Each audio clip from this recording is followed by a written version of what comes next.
गूंगी बहू अंधी सास। एक परिवार में 5 लोग थे।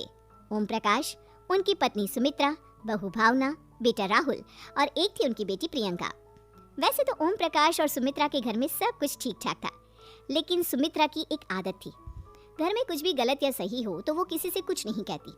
और भावना स्वभाव की इतनी सीधी सादी थी कि अगर कोई उसके साथ गलत भी करता तो भी वो उसे कुछ नहीं कह पाती। इसी के चलते प्रियंका और राहुल घर में मनमानी चलाते रहते, क्योंकि घर को संभालने वाली औरतें इस तरह से रहती थी जैसे वो गूंगी और अंधी हो। माँ, मैं अपनी सहेलियों के साथ पिकनिक पर जा रही हूँ। ठीक है बेटा, चली जाओ। और मुझे आने में रात हो जाएगी, देर से ही आऊंगी मैं। अच्छा, कोई बात नहीं बेटा। अरे भावना, तुमको एक बार में समझ में नहीं आता क्या? नाश्ते में फिर से पराठे बना के रख दिए। कितनी बार तुमसे कहा है कि मेरे लिए ढंग का नाश्ता बनाया करो। ठीक है जी, आगे से ध्यान रखूंगी। अरे ये बहू से किस तरह से बात कर रहे हो तुम राहुल? अरे तो और क्या करूं पापा, इसको कहीं बात एक बार में समझ में ही नहीं आती। सुमित्रा, तुम अपने बेटे को समझाती क्यों नहीं? बहू से बात करने का ये क्या तरीका है? अरे जिसकी जैसी मर्जी आए करो, मुझे क्या। भावना बेटा, तुम भी तो कभी कुछ कहा करो। इस तरह क्यों सबकी बातें सुनती रहती हो? कोई बात नहीं पापा जी, सब ठीक है। रात को काफी देर तक प्रियंका घर नहीं आती, और जब वापस लौट कर आती है तो एक लड़की के साथ बाइक पर बैठकर सुमित्रा और भावना दोनों ही प्रियंका को लड़की के साथ देख लेते हैं। आज तो जोर से डांट पड़ने वाली है, लेकिन मैं डर क्यों रही हूँ? माँ तो सब कुछ देखकर भी अंधी बनी रहती है। और रही बात भाभी की, वो किसी को कुछ नहीं बताने वाली। कहने को भगवान ने आवाज दी है, लेकिन गूंगी है गूंगी। अरे प्रियंका बेटा, इतनी रात को कॉलेज से लौट कर आ रही हो, कहाँ गई थी तुम? पापा, वो सहेली के घर पर थी, पढ़ाई करने के लिए रुक गई थी। अच्छा ठीक है, जाओ अपने कमरे में जाओ और सो जाओ। सुमित्रा ने अपनी बेटी को एक लड़की के साथ इतनी रात को आते देखकर भी उससे कुछ नहीं कहा, और भावना ने भी इस बारे में किसी से कोई बात नहीं की। कुछ दिनों के बाद माँ, मामा जी का फोन आया था। उन्होंने प्रियंका के लिए कोई रिश्ता ढूंढा है। लड़के वाले उसे देखने आ रहे हैं। अरे मुझे नहीं करनी शादी वादी, किसी लड़की को बुलाने की कोई जरूरत नहीं है। ये तुम क्या कर रही हो प्रियंका बेटा? तुम्हारी शादी की उम्र हो चली है और तुम्हारे मामा जी ने बहुत अच्छा रिश्ता बताया है। पापा, अब जिद क्यों कर रहे हैं? और आप क्यों मेरी मर्जी के खिलाफ शादी कराना चाहते हैं? अरे माँ, इसको समझाइए ना।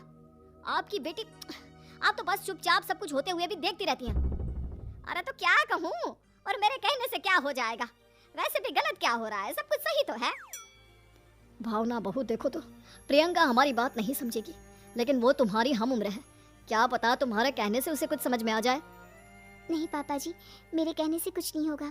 मैं प्रियंका को कैसे समझा सकती हूँ? वो ननद है मेरी, कहीं मेरी किसी बात का बुरा मान गई तो। सुमित्रा और भावना में से कोई भी प्रियंका को कुछ नहीं समझाता। इस बात से राहुल और ओम प्रकाश जी दोनों ही परेशान हो जाते हैं।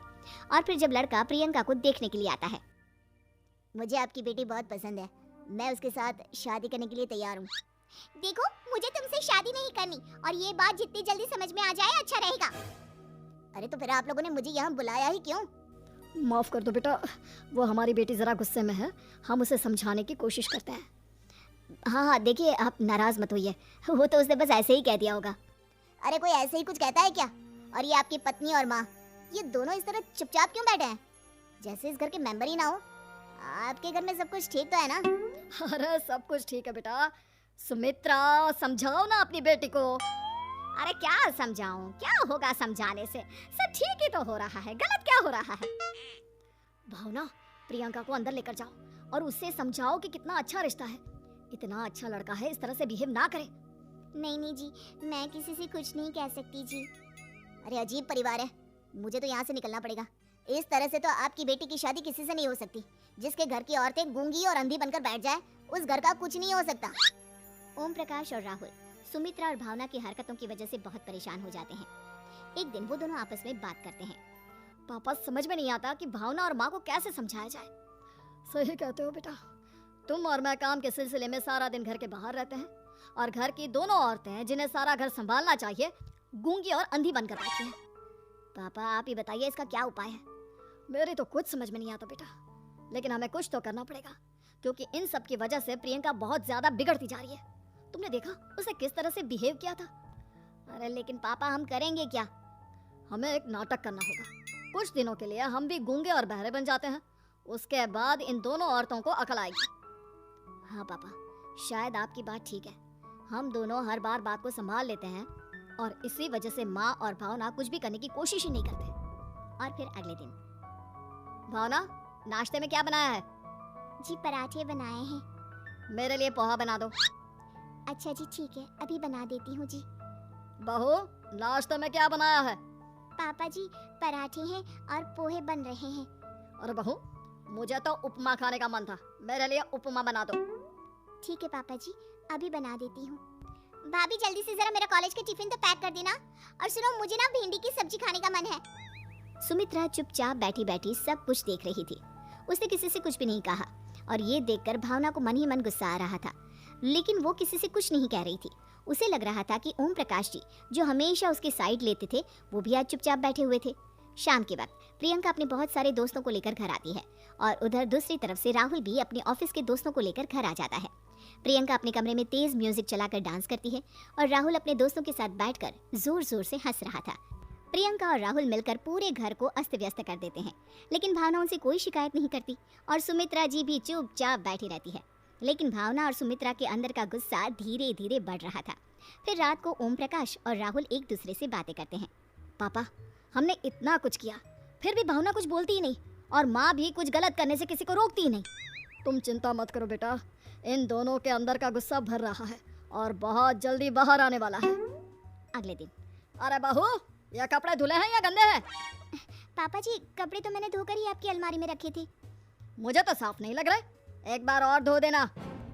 प्रियंका, मैं सोच रहा था कि तुम्हें उस लड़के से शादी नहीं करनी है ना, मत करो। एक काम करो, वैसे भी क्या रखा है शादी वादी में, तुम्हें जो लड़का पसंद है उसके साथ जाकर कोर्ट मैरिज कर लो।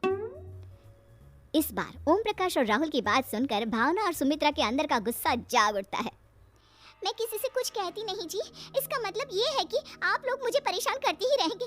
कल 4 बार मुझसे नाश्ता बनवाया, आज पापा जी मुझसे धुले हुए कपड़ों को बार बार धुलवा रहे हैं। अरे मैं इंसान हूँ जी, कोई मशीन नहीं हूँ। तुम दोनों ने मिलकर इस घर की कैसी हालत बना दी है और अपनी बहन को भागकर शादी करने के लिए कह रहे हो। तुम भाई हो या दुश्मन? ओम प्रकाश और राहुल जोर जोर से हंसने लगते हैं।